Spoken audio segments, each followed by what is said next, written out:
জয়গুরু, সবাইকে জয়গুরু।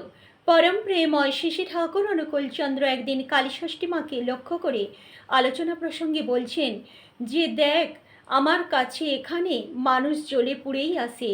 আমি যদি তাদেরকে সয়ে বয়ে না নিই তাহলে কে দেখবে বল? সে ছেলের ভাত খেতে খেতে পাক আর নাই পাক না খেয়েই আসুক, কি স্বামীর ভাত না খেয়েই আসুক, কিন্তু এসেছে তো বড় জ্বালা নিয়ে, বল। তাই আমি তাদের কখনো সেই দুর্বুদ্ধিটাকে উস্কে দিই না, তার মন্দটাকে উস্কে দিই না। আমি যদি তার সেই খারাপ মন্দটাকেই উস্কে দিই তাহলে কিন্তু আরও তাকে আঘাত দেওয়া হবে। তাই আমাদের লক্ষ্য রাখা লাগে মন্দকে নিরোধ করতে গিয়ে তার মন্দকে, সেই ভালোটাকে যেন আমরা তার খারাপের দিকে না নিয়ে যাই, বরঞ্চ তার যাতে ভালো হয়, মঙ্গল হয়, সেভাবেই তার সাথে কথা